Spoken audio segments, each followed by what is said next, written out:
Aku ora nrimake. Yen nganti ora diwenehi kayu jati wangi glandang. Gelandang apa? Gelandang apa? Gelandangan. Begini nasib. Wis kowe nek tak turuti ke malah ora leren-leren kuwi karepe piye? Bagong, saiki ngene. Kowe Bali. Iya. Basa, aku ratu Gustimu. Lho, aku Bala Dewa. Wis to, rasa aneh-aneh. Aku ki wis ngerti nek kowe Bagong. Aja ngawur. Aku Bala Dewa. Iya wis. Ngaten ki mawon Koko Prabu. Wah, kowe aja manut. Koko Prabu Bala Dewa Bagong kula suwun kondur. Bali nanti. Iki wonten Karangadempel matur kalian Kakang Semar. Bilih kayu jati wangi kedah dipun pendhet dening Kakang Semar Priyambak. Ngaten nggih Koko Prabu? Iya, Kresna. Truk. Padha karo Raja Saprabu Petro. Pangestunipun Ndara Baladewa wilujeng nering Sambikala kepareng kula ngaturaken bekti kula kunjuk. Ya tak kowe apa? Gong wis senengane ora. Boyo sing sopan. Kaget aku. Bagong Padha Raja Saprabu. Pangestunipun Ndara Baladewa wilujeng nering Sambikala kepareng kula ngaturaken sembah pangabekti kula kunjuk. Ya tak tampa. Ya padha.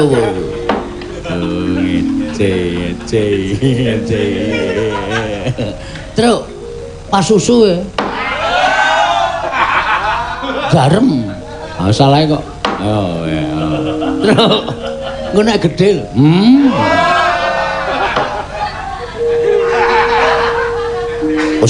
Ora usah padha gocek sikik iki tak takoni dhisik. Oh, nggih.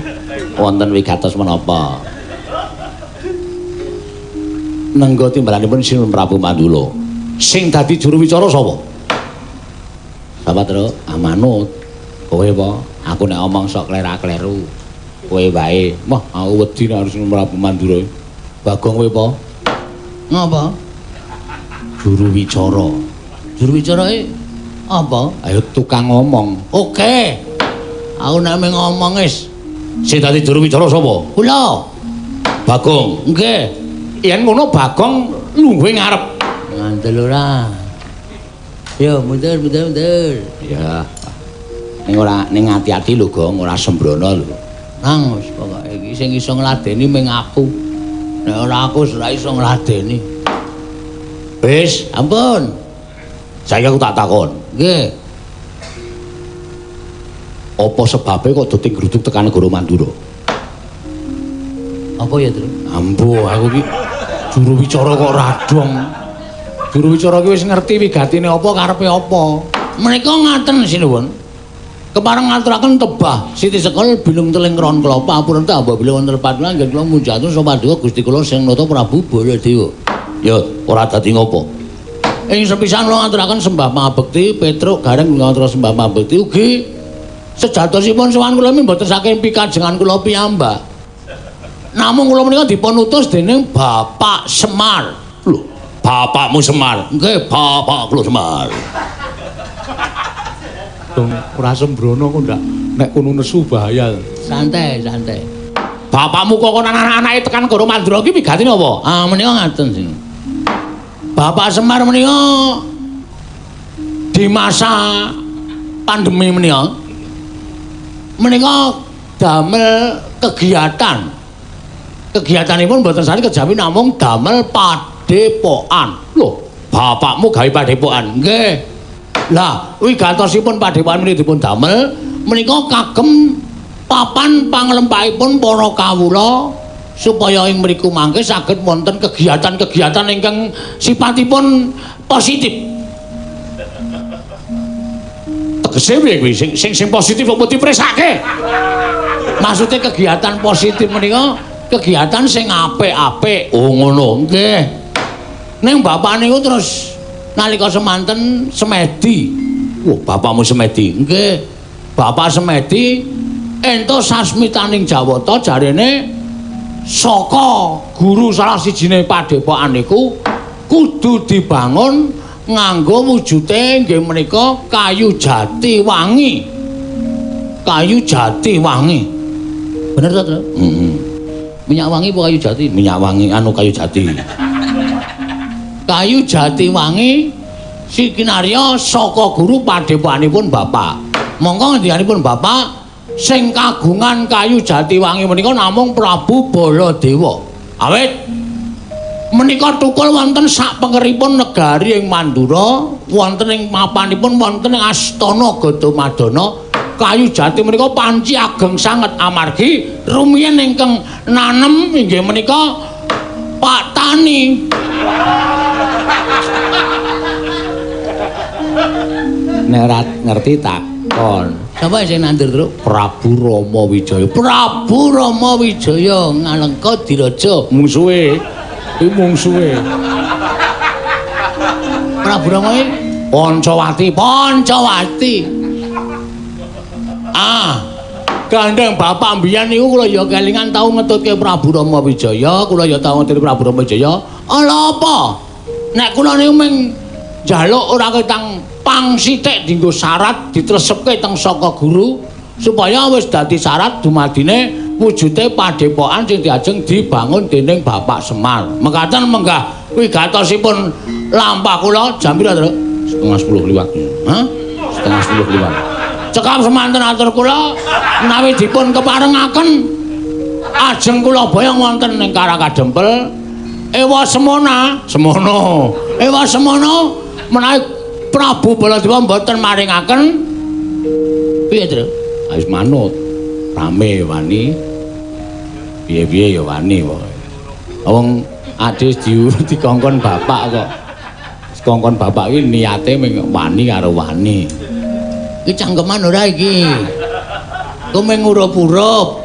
Bareng geger engko kowe mung mlayu, ora niat tenan ya. Oke. Nek sinuwun Baladewa mboten maringaken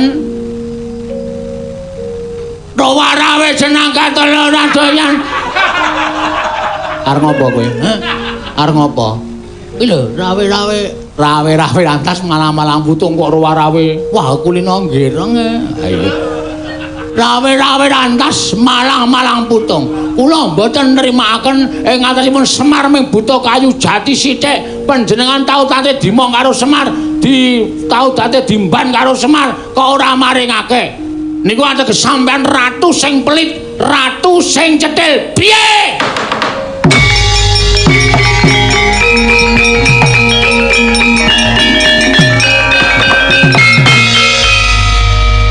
Tak golek rokok sik ya, Tru.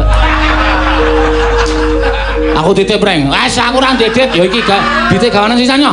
Yo, reng. Rene yo. Ora asa, iki gawanan sisan. Aku apal karo watake. Gayane do tuku rokok ngardo minggate kok. Bagong. Nun. Kowe guneman ngono wis tak pikir urung. Kowe guneman kaya ngono wis tak pikir apa urung? Mesine wis nek ora dipikir ya ora metu cangkem. Wong guneman iki mesti tekan pikiran sik kok. Kok tak takon karo kowe. Kowe ngerti ora? Kayu jati wangi sing tukul ning Astana Gadamadana kuwi kae aja mung tok anggap kayu jati lumrah. Kae jati pusaka. Waduh. Jati pusaka. Mergo sing nandur eyangku ya kuwi Eyang Rama Wijaya. Aku ki turune Eyang Rama Wijaya. Sapa wae ora kena nyenggol kayu jati wangi lak kok dadi bapakmu mung kepengin bangun padepokan wae kok dadak nganggo syarat kayu jati wangi. Tur bapakmu kok ora ngestokke dawuhku. Ora ngestokke dawuhe negara. Iki rak wancine akeh penyakit ora kena padha sak kepenake dhewe mlumpuk-mlumpuk ora kena padha sak kepenake dhewe padha campur dadi siji supaya iso aja nganti kabeh mau kena lelara sing dumadi ning ngendi papan iki. Ngerti ora? Lah kok malah bapakmu gawe padepokan iki anggepe piye? Kuwi nglumpukke wong pirang-pirang, kuwi nglumpukke kawula akeh cacahe. Mesti kok bakal ana kahanan sing ngedapi-dapi babagan perkara penyakit iki. Sik. Terus maksudnya pripun? Niku lho mboten ajeng rembug perkara penyakit. Sing percaya penyakit niku monggo, sing ora ya ora masalah. Nek tumrap aku ora percaya, lho. Nyatane kabeh wis ana buktine. Buktine apa? Kowe weruh dewa? Ora. Lah kene. Ora weruh dhewe kok sampean niku bingung. Tur sampean nun sewu lho. Kok menging-menging niku pripun? Masyarakat dipenging-penging ning sampean gawe peraturan ning ora gawe solusi. Lho, solusi piye? Kena sampean gawe peraturan diperpanjang ra masalah tanggap darurat tekan sok tahun 2444 ra apa-apa. Ning masyarakat wene ana solusi piye carane golek pangan ora mung gawe peraturan tok. Paham ora we? Iki aku lara atiku nek carane kaya ngene iki. Do melet-melet jo kangelan golek sandang pangan. Luwe-luwe seniman kaya kula kalih gareng-gareng Petro niku. Niku nganti ora iso obah. Kena gawe peraturan ning solusi, kasih solusi pada masyarakat. Seniman apike ngene, dok kaya ngene tak nehi solusi ngene, tak nehi keringanan, kowe entuk pentas ning penontonnya terbatas. Ngono apa piye? Agung. Ah sapa kowe? Aku nek ngene iki ora iso dindake. Ora sampe naik dhewe. Loro nek ati loro, nek kula dhewe ngelih ora apa-apa. Anak-anakku ya melu do ngelih, bojoku ya melu do ngelih. Lho, kok sik iki rembug kayu apa rembug apa? Wah iya, Dik. Kayu. Bali nang kayu, topik bali nang kayu. Ming njaluk wektu sedhela. Men supaya do mikir, men supaya iso do ngolah rasa. Ngono lho. Rasane piye dadi masyarakat, rasane piye dadi kawula cilik, diolah rasane. Oke sing do ora iso obah, oke sing do ora iso apa-apa. Penyanyi, tukang keyboard, sound system modar kabeh. Kono ora dipikirke. Kudu tak pikirke, kudu ana solusi, ora sak kepenake dhewe. Ora mung do ndekem, ayo kudu nyuwara tumrap aku ngono kuwi.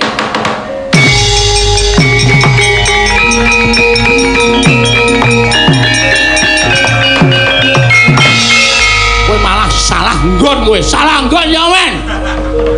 Aku wis kulino salah kamar. Ngaket. Yen ngono kowe wani karo Baladewa sing tak wedani apamu. Aku ate anggere alasan dasarku bener karo sapa-sapa ora wedi. Aku ora wani karo sampeyan Mas. Aku mengelenge karo sampeyan. Nang isor sampeyan ki menungso akeh banget.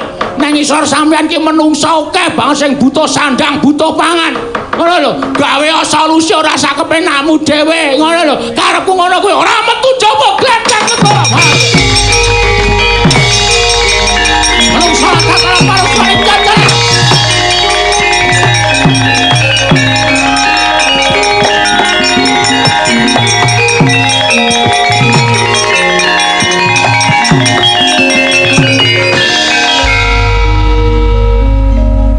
Pragoto, wonten dawuh. Wilatan. Nggih kula lepat mangke kula singkirke. Yen mawonten sugih. Melarat. Sugih. Oh, sugih. Wong edan. Kok Prabu kae ditututi kok ndak malah kewirangan mungsuh para pono kawan. Nggih ngesaken dawuh.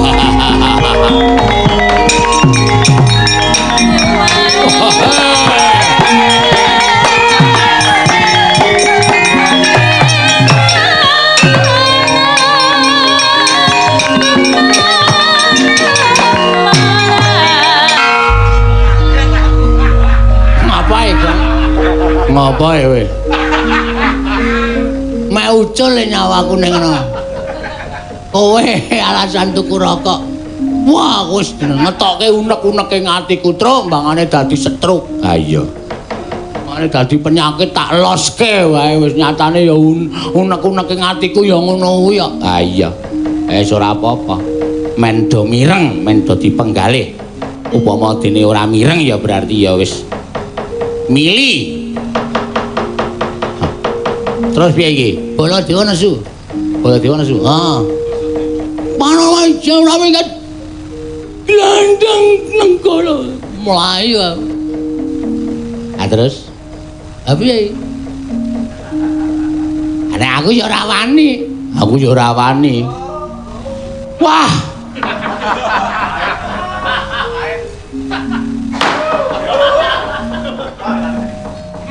Wes. Terus lemu tak tindik barang kupingmu men ngapa ya? Hah? Kaya tak takon Petro dadane tato jantung barang iki men apa? Ah jebul ana masalah kene kok jireh kepati-pati. Wis, nek pancen kowe do ora wani kan tak tandangane. Wis kana mulih-mulih omong karo bapak aku pamit mati. Gong, cangkeme ora blangan. Aja sok nyebut mati. Mati ki nek ora mati ra awake utawa mati menungsane kok nek mati rezekine. Ben. Kowe ora ngrasa wae 3 sasi mati rezekimu ki. Hah? Iki arep ditambah sesasi mati rezekimu kuwi. Ya melet-melet kowe. Iya ning ra ya ngawas ora iso nganggo peraturan apa kowe ora nek dineng kene manut ngelih sesasi. Ha iya. 2 dina wis melet-melet e. Minggat. Kok malah ditundung. Lunga. Iki Baladewa tekan kene tandangane. Meneng nganti kowe ana apa-apa, ra wis percaya aku. Aku iki wonge penemu aku wae yang bener ora bakal aku wong bener kok kalahi ora bakal arepmu. Aku piye, Gong? Ana tuku rokok meneh. Tuku rokok meneh. Wis e. Wis tuku meneh sewadang oleh udut bokol 5. Ana guys. Ngelulu. Seneng ngelulu arek. Ngelulu ya men. Aku lagi esmosi bengi. Iya nek ora dadak bengok-bengok kaya ngono kuwi nek sesuk bengi suarane entek ora. Tuku. Suara kok tuku ora. Aku cah kendel wadake. Tandangane. Nek pancen ora meneh kayu Jatiwangi dienggo syarat bapak. Percuma aku bali ora entuk gawe. Ucap kacarita. Nalika semanten eling-eling ki Lurah Bagong winong wong dewani. Ana kilat sak glebyaran ingkang andilat. Anggane iki Lurah Bagong, ical wujuding Lurah Bagong salah kedaden kaya wujud Prabu Baladewa.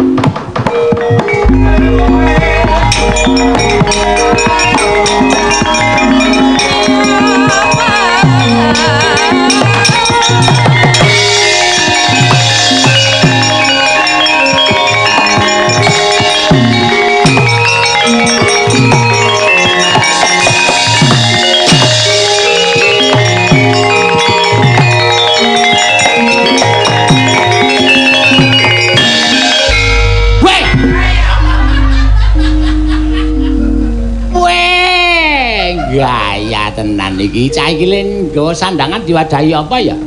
Truk. Rene ya, Truk. Ngopo? Udur. Kok ngeleleng? Kowe do ngopo kaget? Lho, ora krasa wong. Nih. Pengilan. Woi. Jagat Dewa Batara. Ya jagat pangestu kono. Wah, ora wis entuk sandangan sing ndi, Gong? Mbok wis, iki pokoke rasah. Pokoke ana omong kowe gendang minggir iki. Aku arep mungsuh Baladewa, aku arep gleleng iki. Oh iya, ning nek kala nggawa nenggala. Wah, Gong kowe ngembari Baladewa nyunyuk nenggala, jeblok tiada mundur. Meletus barane. Luweh. Males. Ngurusi Bagong males. Ayo, amos Surawarta Jayarata. Imbang yang Pancawata kuku karepe desa.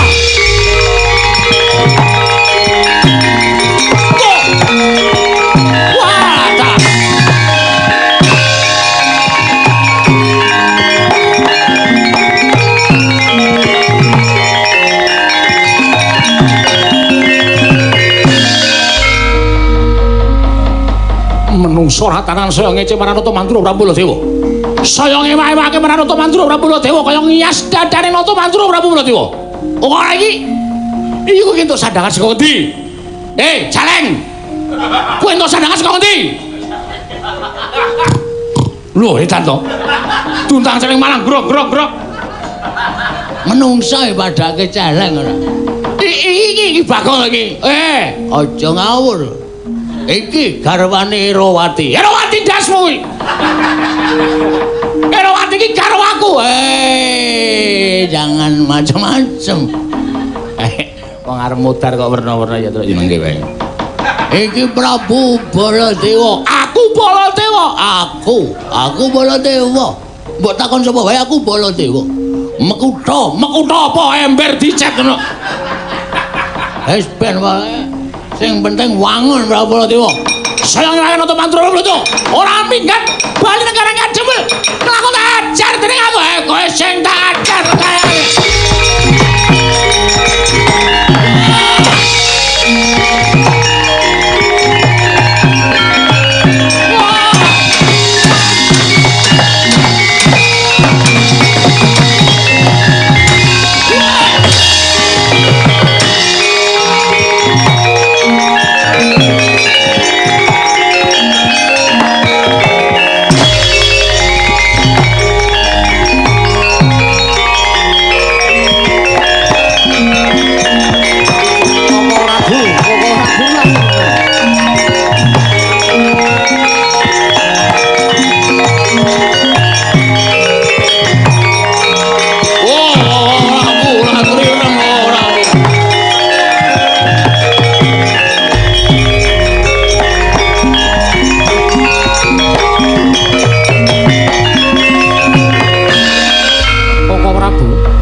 Saru dipun presani para kawula alit.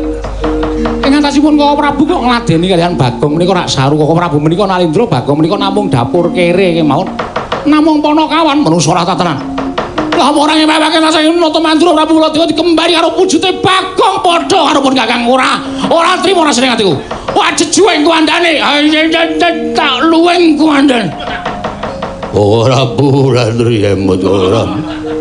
Koko Prabu Landremu sampun ngantos ngladosi dhateng Bagong ora malah wirang piyambak Prabu. Ya prawata ya.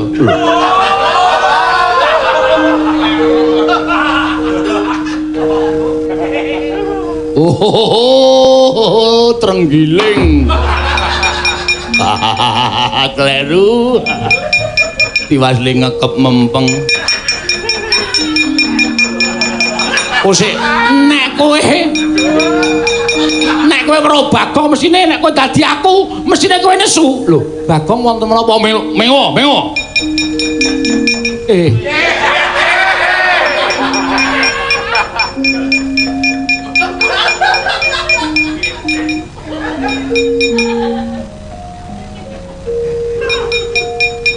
Bagong kok iki Bagong to? Yai Kresna iya. Iya. Aja percaya kuwi Bagong kuwi. Inggih kula ngertos wong kula niku ya isih cetha paningalipun wong nuwun sewu pasuryanipun kados mekaten rupane wae Bagong ngono kok. Kula menika sampun ngertos. Piye? Aku njaluk pengadilan. Piye monggo babagan kayu jati wangi aku mana dinai ijol kayu Kalimantan.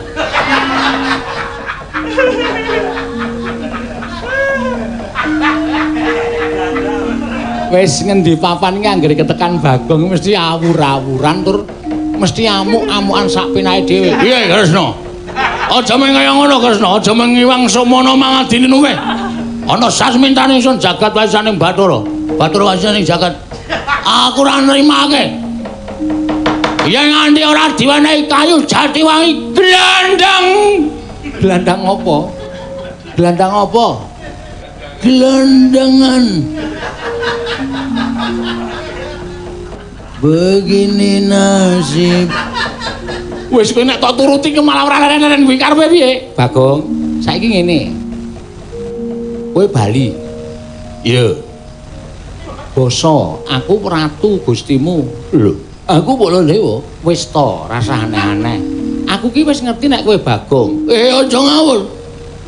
Aku Baladewa. Iya wis. Ngaten ki mawon Koko Prabu. Wah, kowe aja manut. Koko Prabu Baladewa Bagong kula suwun kondur. Bali nanti iki wonten Karangadempel matur kalian Kakang Semar. Bilih kayu Jatiwangi kedah dipun pendhet dening Kakang Semar Priyambak. Ngaten nggih Koko Prabu? Iya, Kresna.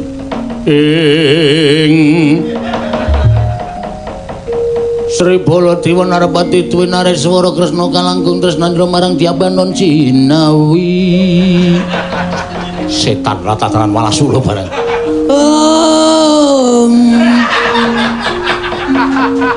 Kalangkung tresnandra marang Diabanon Cinawi.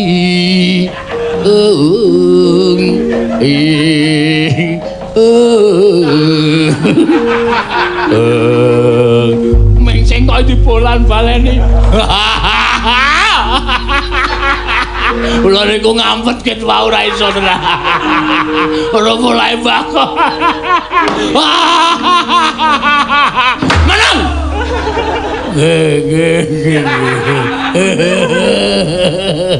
Sampun Koko Prabu kuntur ya Kresna.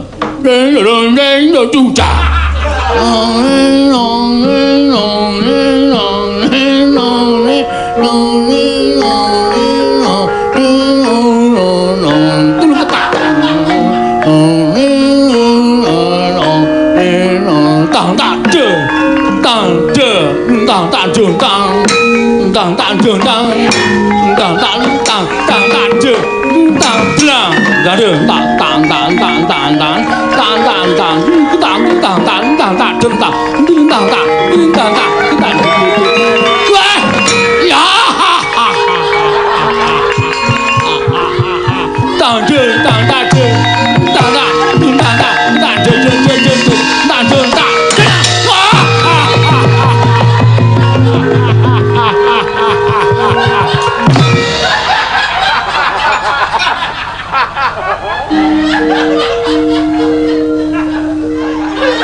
Kok Prabu gumujeng kok.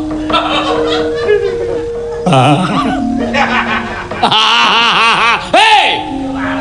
Wah, wong iya guyuhe kok dadak.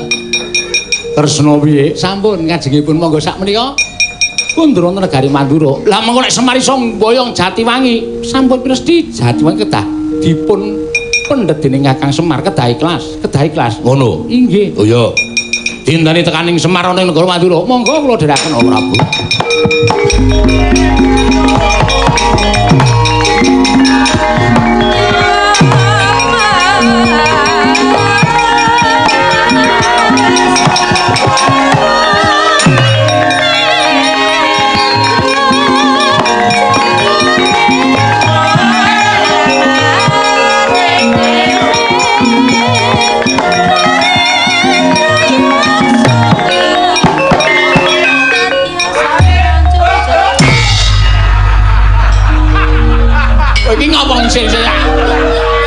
Antel sirahmu sisan kowe.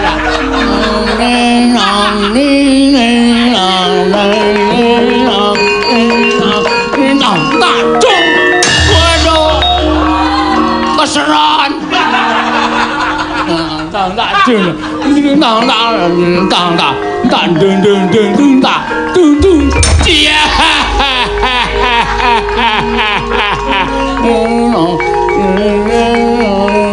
Terang dung kosek. Terang dung kosik. Dang dang.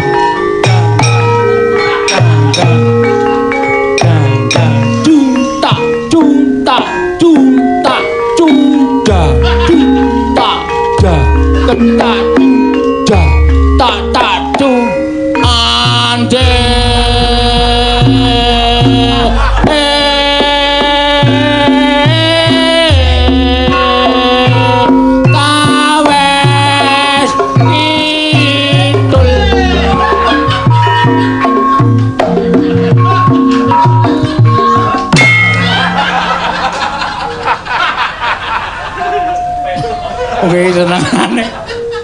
Bebeda senengane Bagong kok kowe ora.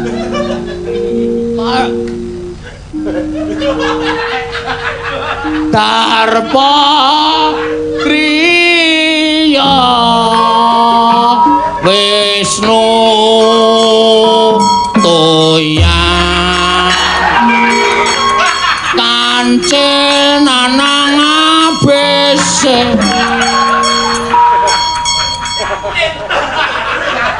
wong ketawang kok Cakepane jenenge Wiyaga. Yaten keli bule padha ande. Ye.